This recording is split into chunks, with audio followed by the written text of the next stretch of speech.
Ouvi minha mãe dizer, um empurrãozinho amigável e a vovó não deixa um centavo para ele. Minha irmã riu daquele que está sempre ajudando, sempre torcendo, sempre esperando. Eu sorri, calma, e disse, você está errada. Na manhã seguinte, minha avó me chamou no quarto e falou, fiz uma coisa que eles nunca iam imaginar. Ela me levou ao escritório do advogado. 3 dias depois, tudo mudou. Ouvi minha mãe contar aquilo como se fosse uma piada, como se fosse só um comentário solto. Só uma provocaçãozinha, ela disse, com um riso preso na garganta. E repetiu, a vovó não deixou um centavo para ele. Minha irmã nem pensou 2 vezes. Riu, ergueu a taça de vinho e brindou, aquela que tá sempre dando, sempre torcendo, sempre esperando. Eles não sabiam que eu estava em casa. Tinha chegado mais cedo, minha bolsa ainda no corredor, o casaco na mão, tentando não deixar o frio entrar. Eu não esperava aplausos. Nem abraço. Mas aquilo, eu não esperava. Não foram as palavras que doeram. Foi a facilidade. O jeito como disseram, sem nem olhar pro lado. Como se eu fosse um móvel. Como se eu fosse o motor invisível que move tudo, mas que não merece um lugar à mesa. Eu não interrompi. Não disse ei, ou eu ouvi isso, ou vocês estão falando sério. Só fiquei parada no corredor por 3 segundos a mais. Tempo suficiente para sentir o ar ficando pesado nos meus pulmões.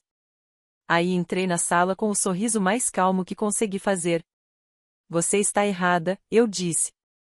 Só isso. Eles se viraram para mim. Assustados, culpados, envergonhados. Não. Divertidos. Minha mãe piscou como se eu estivesse exagerando. Minha irmã levantou uma sobrancelha, como se esperasse uma piada. Mas não tinha piada nenhuma. Fui até a cozinha, peguei um copo d'água e fiquei sentada em silêncio por uns 10 minutos. Ninguém me seguiu. Ninguém perguntou se eu estava bem. Abri o aplicativo do banco só para conferir. Depois fechei. Sem pressa. Quando saí de carro naquela noite, o silêncio lá dentro era mais alto que o da casa inteira.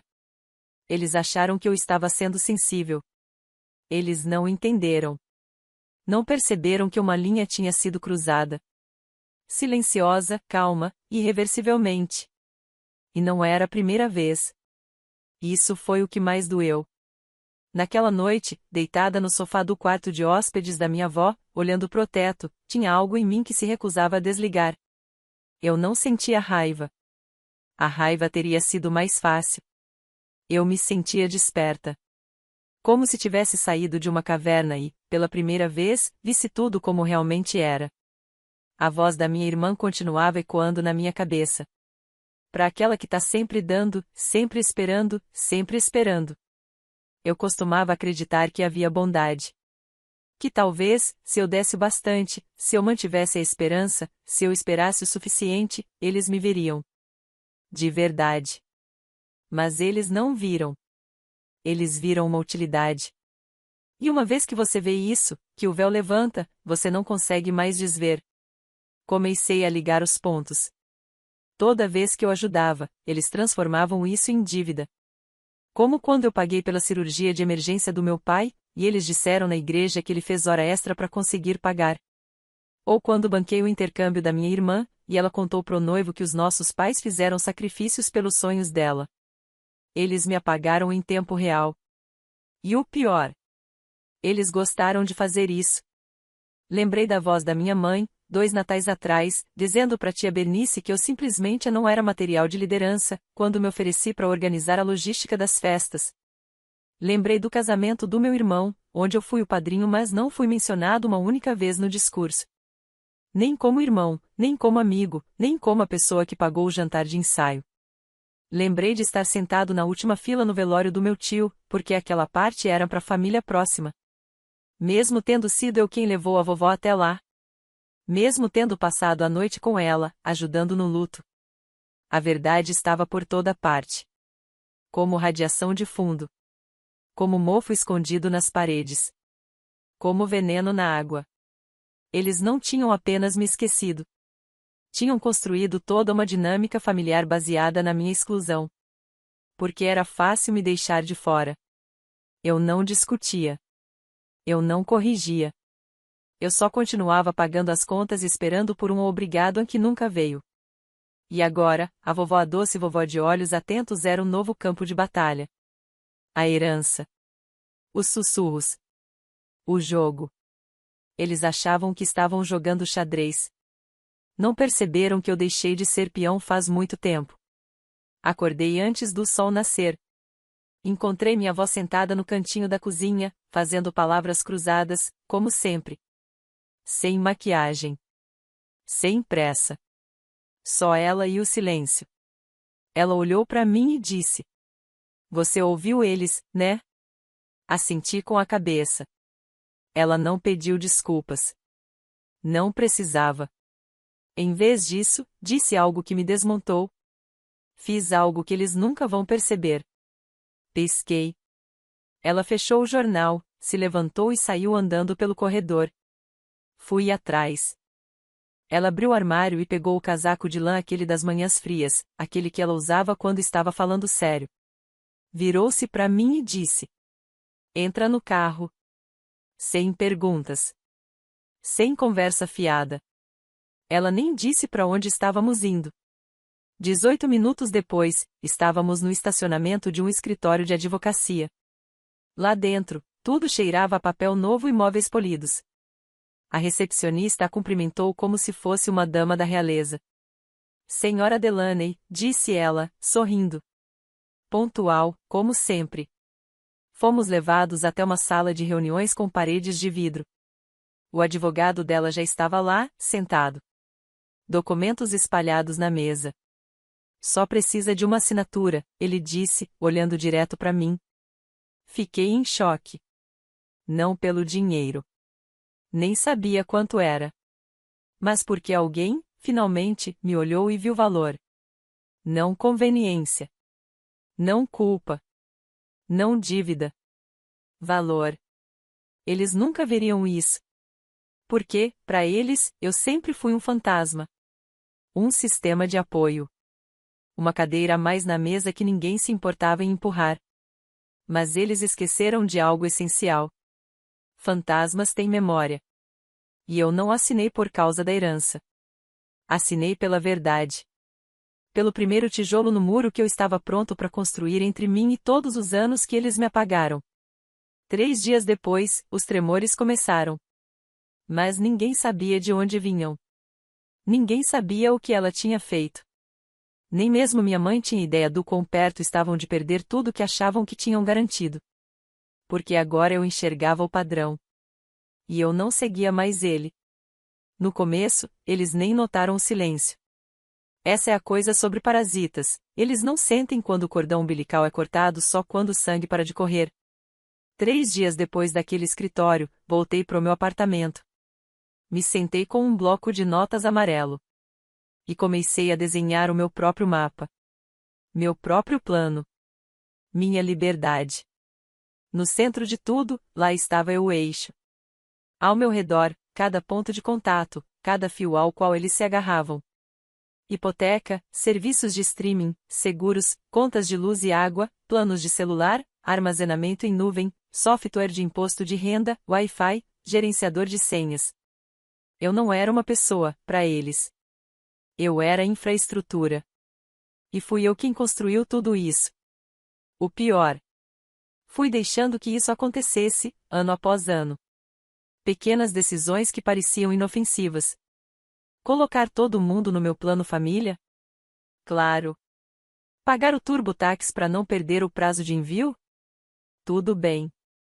Sincronizar meu Dropbox com a pasta de impostos do meu pai? Tanto faz. Não era generosidade. Era como assistir a um experimento social acontecendo diante dos meus olhos. Mas agora, pela primeira vez, era eu quem estava com a tesoura na mão. A primeira coisa a cair foi o plano de celular. Entrei no site da operadora, acessei o painel da conta família. Lá estavam as linhas, a minha, da minha mãe, do meu pai, das minhas irmãs, todas ativas há anos. E eu pagando tudo sozinho. Silenciosamente. Automaticamente. Eles nem sabiam. A conta era invisível, como se a empresa estivesse bancando. E como a empresa era eu, nunca questionei. Mas dessa vez, não cancelei de forma abrupta. Seria barulhento demais. Em vez disso, iniciei a transferência de titularidade. Cada um teria 72 horas para aceitar os termos, ou seja, cadastrar um cartão de crédito próprio ou perder o acesso. Nenhum aviso. Nenhuma explicação. Apenas um pop-up na caixa de entrada. Esta conta foi desvinculada do pagamento compartilhado. Confirme seu método de pagamento em até 3 dias para evitar interrupção do serviço. Depois, foi a vez da nuvem. A vida digital inteira dos meus pais estava hospedada em uma infraestrutura que eu mesmo criei. Fotos, documentos fiscais, testamentos digitalizados, vídeos antigos de viagens, tudo sob uma licença empresarial vinculada ao meu nome. Revoguei o acesso deles. Às 2h04 da madrugada, minha mãe foi desconectada da galeria de fotos enquanto ainda rolava a tela. Às 2h05, a pasta de planejamento de casamento da minha irmã sumiu da área de trabalho. Depois, os dados financeiros. A gente usava o mesmo software de declaração de imposto de renda desde que eu tinha 19 anos. Fechei os perfis deles, baixei minhas declarações e apaguei todas as chaves compartilhadas. Acabou. O perfil da Netflix favoritos da mamãe foi excluído. A conta do Spotify do meu pai, onde ele fazia playlists de treino desde 2011, desapareceu. O Amazon Prime, que mantinha a despensa abastecida e os presentes de aniversário agendados, agora exibia: por favor, insira novamente o método de pagamento. E então fui direto na artéria, a hipoteca. Anos atrás, quando o crédito deles estava péssimo e eu finalmente estava ganhando bem, me tornei consignatário num refinanciamento para salvar a casa. Na época, disse para mim mesmo que era o certo a se fazer. Hoje, eu vejo diferente. Mas agora aquilo era uma coleira. Então liguei para o banco. Falei com educação, com profissionalismo, e disse que queria encerrar a coassinatura do contrato. Iniciei o processo de reavaliação. Eu sabia que eles não se qualificariam para um novo empréstimo. Esse era o ponto. A atendente no telefone, Janete, lembrou de mim. Você me ajudou a recuperar as fotos perdidas da minha filha no ano passado, ela disse. Lembro, sim. Respondi, agora preciso proteger o meu nome. E ela entendeu. Começamos o processo no mesmo dia. Na quinta-feira, eles receberam a ligação: devido a alterações no contrato de consignatário, sua taxa atual está em reanálise. Eles não entenderiam de cara. Mas iam sentir. Em seguida, foram os sistemas de software. Coisas que, ao longo dos anos, eu tinha instalado no mundo deles como se fossem canos encanando a casa, roteadores Wi-Fi, senhas armazenadas no meu cofre, pastas de imposto sincronizadas com o meu servidor, até a câmera da campainha deles estava ligada à minha nuvem paga. Desativei tudo. Sem rancor. Tecnicamente, friamente, como se fosse manutenção. E então fiz algo que nunca tinha feito antes: exportei um documento mestre. Com todos os logins, senhas compartilhadas, configurações salvas. Imprimi. Coloquei tudo no envelope, lacrei, e deixei na porta deles. Um pequeno adeus silencioso. Dentro havia uma frase simples: tudo que você usou agora é seu para gerenciar. Obrigado pelo seu tempo. No começo, silêncio. Depois, confusão. E então, pânico. Minha mãe ligou algumas vezes. Não atendi. Meu pai mandou um e-mail. Você mexeu na nossa internet? Não respondi. Na sexta de manhã, minha irmã mandou a mensagem que finalmente tirou a máscara. Você podia pelo menos ter avisado. O que há de errado com você? Foi nesse momento que percebi: estava funcionando. Porque aqui está a verdade: eles nunca pediram a minha ajuda. Eles esperavam por ela. Não me viam como alguém generoso. Me viam como alguém programado. Mas eu não era. Não mais. No fim de semana, fui até a casa da vovó de novo. Ela abriu a porta como se já soubesse. Vejo que as consequências começaram, disse ela com aquele brilho afiado nos olhos. Eu só sorri. Não é vingança, falei. É recuperação de infraestrutura. Não demorou. Na segunda-feira, as mensagens não eram mais simples recados. Eram longos parágrafos. Verdadeiros manifestos. Pânico em forma de texto. Começou com minha mãe sempre a soprano principal da ópera familiar. Primeiro, veio a culpa. Não sei o que fizemos para merecer essa traição. Você podia ter conversado. Não precisava ser cruel. Depois, a vergonha. Você sabe como é humilhante quando uma mãe tem que explicar pro banco por que os pagamentos estão atrasados? Em seguida, o martírio. Eu te dei a vida. Limpei seus machucados. Fiquei ao seu lado no hospital. E é assim que você me paga? Mas nunca houve responsabilização. Nenhuma vez. Nenhuma menção ao que disseram sobre mim. Nenhuma menção à vovó. Nenhuma pergunta sobre o motivo de eu ter feito o que fiz. Só uma névoa densa de drama emocional. Como se quisessem esconder a verdade me afogando na versão deles. E então veio minha irmã armada com sua ferramenta favorita, sarcasmo venenoso. E daí? Você tá nos punindo porque não fizemos festa pra você? Não sabíamos que você precisava ser bajulado. Você sempre foi dramático. Agora só é rico e dramático. Eu não respondi. Então ela aumentou o tom. Começou a postar frases enigmáticas nas redes sociais. Algumas pessoas acham que cortar laços com a família as torna poderosas. Mas só as torna vazias. Eu respondi com um emoji de coração preto. Ela me marcou. Eu desmarquei. Depois disso, bloqueada. Na manhã seguinte, foi meu pai quem resolveu intervir. Deixou uma mensagem de voz. Ele não parecia bravo.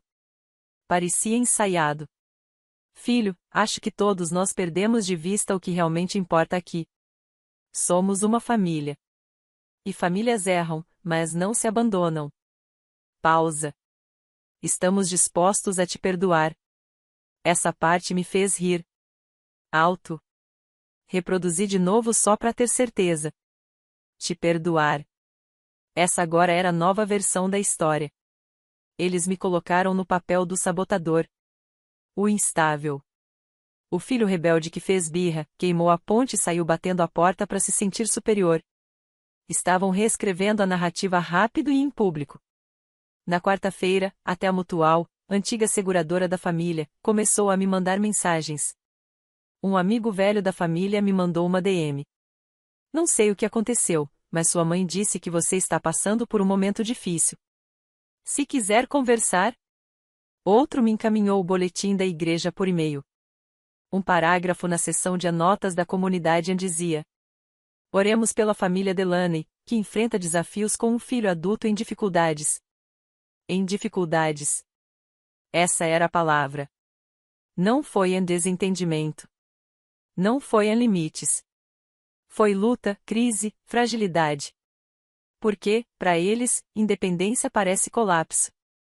Dignidade parece desobediência. Silêncio parece instabilidade. Eu não respondi a ninguém.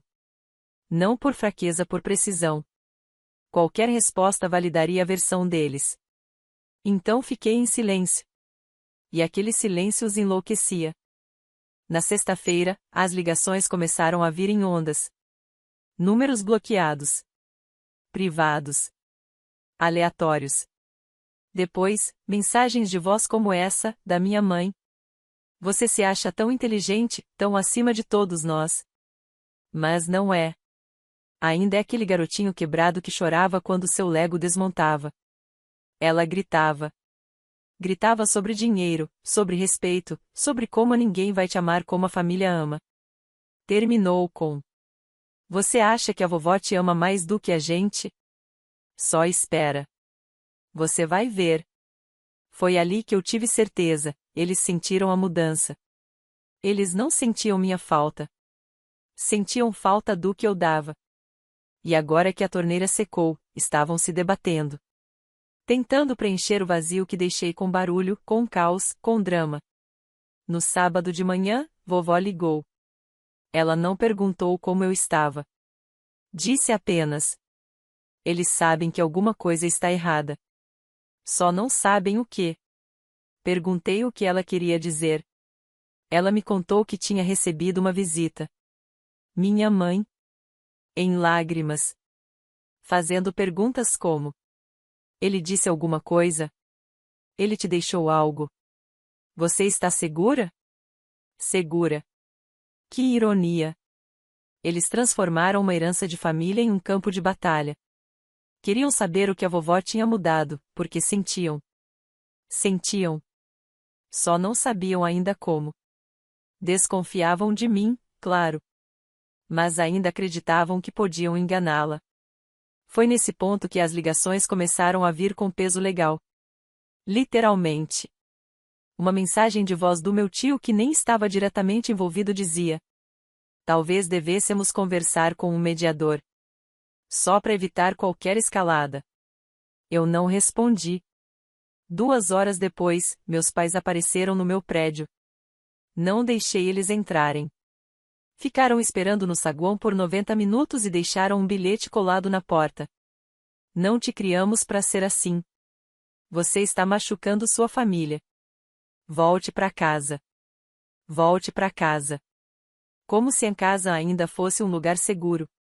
Como se não fosse apenas cinzas e fósforo. Naquela noite, chegou a mensagem final da minha irmã e com ela, o selo definitivo. Se você não reverter o que fez com a vovó, vamos contestar. Vamos te enterrar empapelada. E foi isso.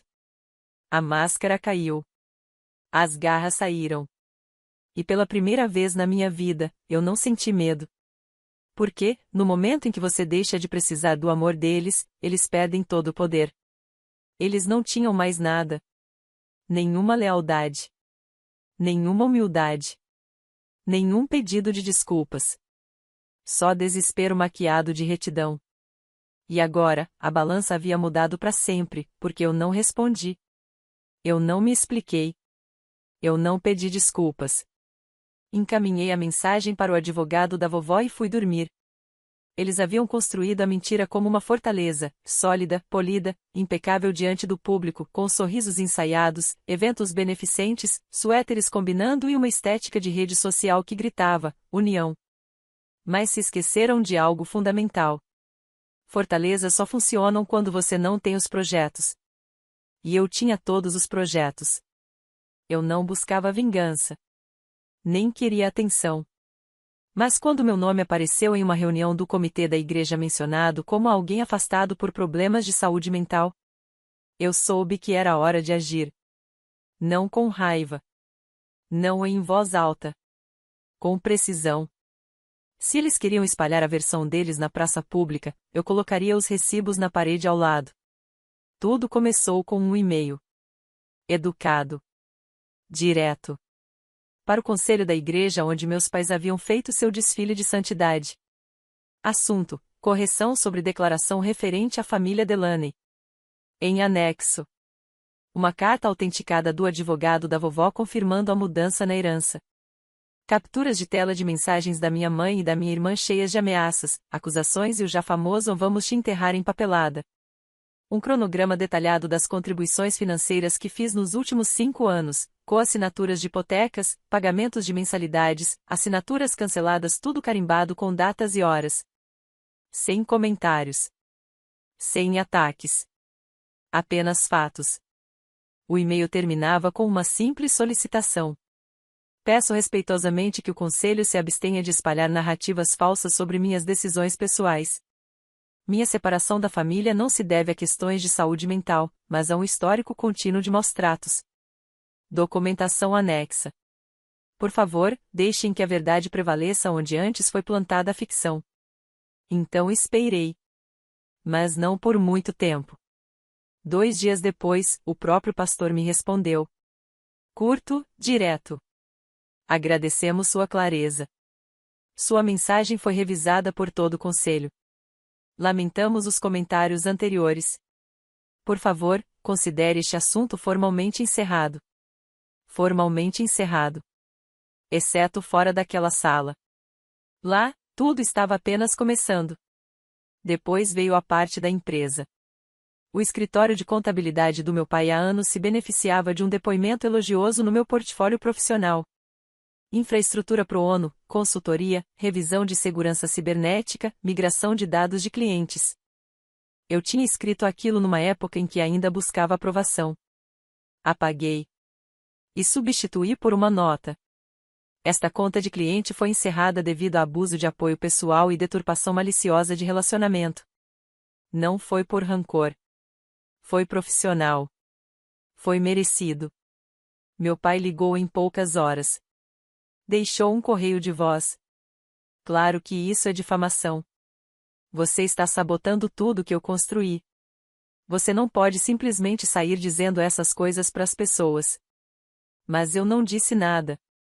Eu mostrei. Porque, quando você sai de uma casa cheia de vazamento de gás, você não está queimando pontes. Você está evitando uma explosão. Então veio o prego final, o registro público. O advogado da minha avó protocolou o testamento atualizado no cartório estadual. Isso o tornou oficial. Isso o tornou pesquisável. Isso o tornou real. Qualquer pessoa poderia acessá-lo. E ao fazer isso, encontraria, perto do final, um parágrafo claro. Eu, Evelyn Delaney, em plena consciência, deixo todo o meu patrimônio ao meu neto, por anos de lealdade invisível, sacrifício silencioso e o tipo de integridade que merece mais do que migalhas. Ali estava. Não era vingança. Era reconhecimento. Não era punição. Era prova. Eu não contei a ninguém. Não publiquei nada. Mas as pessoas falam. E no fim da semana, recebi uma ligação de uma prima com quem não falava havia anos. Ela disse: eles estão desmoronando. Sua irmã está chorando no Facebook. Seu pai faltou ao escritório. Sua mãe anda dizendo por aí que a vovó está ficando confusa ultimamente. Quase ri. Mas a tristeza veio antes. Não por tê-los colocado no chão. Mas porque, finalmente, eu os enxergava como realmente eram. Nem poderosos. Nem cruéis. Apenas apavorados. Eles não estavam de luto por um legado. Estavam de luto pela versão deles da história. E foi aí que percebi que o equilíbrio havia mudado. Para sempre. No fim de semana, recebi uma ligação de um escritório de advocacia que eu não reconheci. Código de área, Nova Jersey. Atendi. Era Harold, o antigo contador da minha avó. Um homem calado, que eu tinha visto 2 vezes em churrascos de família. Ele disse: só queria te avisar que sua avó me pediu para iniciar o processo de transferência das doações da fundação da família. Ela está encerrando tudo. Eu fiquei em silêncio. Por quê? Perguntei. Ele respondeu. Ela disse que finalmente percebeu que o nome da família não merece uma fundação. Ela quer começar do zero. E disse que você saberia o que fazer. E eu soube. Incorporei um novo fundo. Dei a ele o nome da única coisa verdadeira que sobreviveu ao incêndio. O Fundo de Reconstrução Silenciosa. Sua missão: ajudar adultos organizados a reconstruírem suas vidas após traumas familiares. Comecei com o meu próprio dinheiro. Não por vingança. Mas por princípio. Porque a verdade não deve apenas ser exposta. Ela deve construir. E era exatamente isso que estava acontecendo agora. Não destruição. Não drama. Não vingança. Reconstrução. Alguns dias depois, recebi uma mensagem da minha irmã. Apenas uma linha. Espero que você esteja feliz. Eu não respondi. Porque ela ainda não entendeu. Não se tratava de ser feliz. Se tratava de ser livre. E agora, todos sabiam o porquê. Eles não bateram a porta como quem invade. Tocaram a campainha como se fossem esperados. Como se o passado não tivesse acontecido. Observei pela câmera de segurança. Minha mãe com colar de pérolas. Meu pai rígido, com aquela postura de súplica. Minha irmã, de braços cruzados, como se estivesse em uma negociação de reféns. Maia foi quem abriu a porta. Ele não está interessado. A voz da minha mãe falhou. Só queremos conversar. Saí. Olhei para eles. Eu vou ouvir. Mas se isso for uma encenação, guardem para vocês. Tentaram seguir o roteiro habitual. Culpa. Arrependimento. Vulnerabilidade ensaiada. Cometemos erros. Estávamos assustados. Nunca quisemos te machucar. Esperei. Depois disse. Sim. Mas vocês machucaram. Porque não acreditavam que haveria limites. Meu pai murmurou algo sobre família, dinheiro, estresse. Eu o cortei. Você não perdeu a casa. Você me perdeu. Silêncio. Vocês não perderam a vovó. Perderam o último fio que ela ainda mantinha com vocês. Mais silêncio. Então abri a porta atrás de mim. Isso não é punição. É clareza. Entrei. Fechei a porta. Sem bater. Sem palavras finais. Apenas silêncio. A vovó ligou mais tarde naquela noite. Eu atendi. Ela só disse: Estou orgulhosa de você. Era a última coisa que eu precisava. Nem desculpas. Nem reconciliações forçadas. Apenas paz. Não como presente, mas como decisão. E eu consegui.